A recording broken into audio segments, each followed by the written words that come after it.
এবার আমরা অঙ্ক করব 6 এর 3 দাগের অঙ্ক। কোষে দেখি 23.3 ক্লাস 10-এর বলেছে যদি cos থিটা সমান x/√x² প্লাস y² হয় তাহলে দেখায় যে x sin থিটা সমান y cos থিটা হবে। চলো অঙ্কটা শুরু করি। 6 এর 3 দাগের অঙ্ক কি বলেছে? বলেছে যে cos থিটা সমান কি দেওয়া আছে? cos থিটা সমান দেওয়া আছে x/√x² প্লাস y² দেওয়া আছে। আর বলেছে যে প্রমাণ করতে হবে। কি প্রমাণ? x sin থিটা সমান হবে y cos থিটা, এটা প্রমাণ করতে বলেছে। এটা কি করতে বলেছে? প্রমাণ করতে বলেছে। চলো এই বাম পক্ষটা আমরা শুরু করি। বাম পক্ষ x sin থিটা লিখলাম, এক্সটা থেকে গেল। এবার আমরা সাইন থিটা সমান কি জানি? √1 মাইনাস কি cos স্কয়ার থিটা জানি আমরা, তো সেটাই লিখে দিলাম। আর রুট এক্স থেকে গেল 1 minus cos square cos theta মান জানি আমরা এটা, তাহলে এটা কি করে দেবো? হোল স্কয়ার করে দেবো। √x² প্লাস y² তার হোল স্কয়ার হয়ে গেল।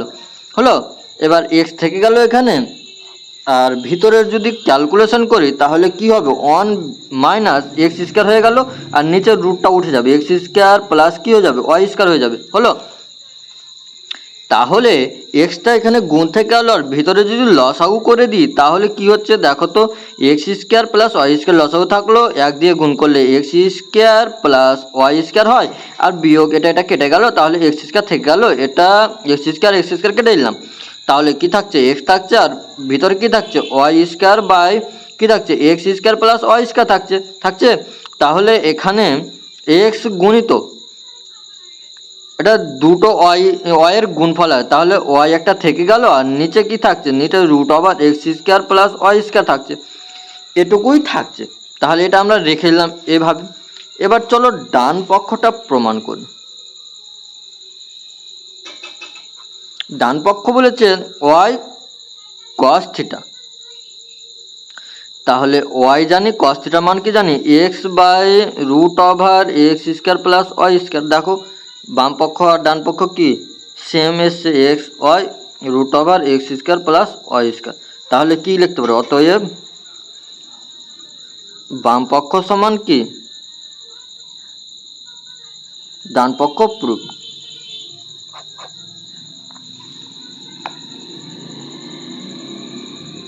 এবার চলো 4 দাগের অঙ্কটা দেখি কি বলছে। দেখো 4 দাগের অঙ্কটা বলছে যে যদি সাইন আলফা সমান a² minus b² by a² plus b² হয় তাহলে দেখায় যে কট আলফা সমান 2ab by a² minus b²। চলো সাইন আলফা সমান দেওয়া আছে a² মাইনাস b² বাই দেওয়া আছে a² প্লাস b² দেওয়া আছে। তাহলে আমাকে কট আলফা সমান দেখাতে বলেছে। কট আলফা সমান দেওয়া আছে 2ab বাই কি দেওয়া আছে? a² মাইনাস b², এটা আমাকে দেখাতে বলেছে। চলো এই অঙ্কটা শুরু করি আমরা cos আলফা দিয়ে। কি দিয়ে শুরু করব? cos আলফা দিয়ে শুরু করলাম। তাহলে cos আলফা সমান জানি আমরা 1 মাইনাস সাইন স্কয়ার আলফা, তাহলে 1 থেকে গেল, সাইন আলফা সমান জানি আমরা এটা, তাহলে স্কয়ার করলে কি হবে? ওপরে বর্গ করে দিলাম, তাহলে a² minus b² by a² plus b² তার হোল স্কয়ার। এখান থেকে দেখো একই লসাগু করে দিই। লসাগু করলে কি হবে? a² প্লাস b² তার হোল স্কয়ার হয়ে গেল। তাহলে এখানে কি থাকবে? a² প্লাস b² থাকলো, আর এখানে কি থাকছে? a² মাইনাস b² থেকে গেল, b² থেকে গেল থাকলো। তাহলে এখানে আমরা কি পাবো?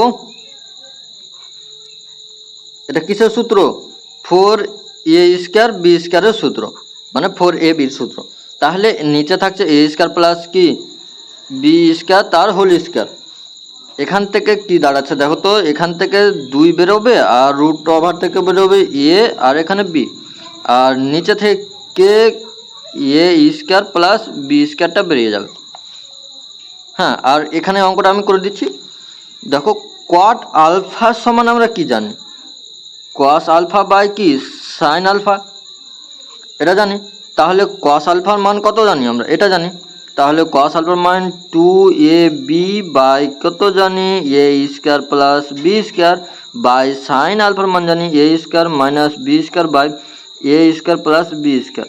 দেখো A square plus B square, A square plus B square, A square plus B square কেটে গেল। তোমার এখানে থাকছে কি 2ab by A square minus B square. এটা হচ্ছে LHS প্রুফ। দেখো তোমরা সবাই বুঝতে পারলে না, আশা করি সহজ নিয়ম করেছি, বুঝতে পেরে নেবে।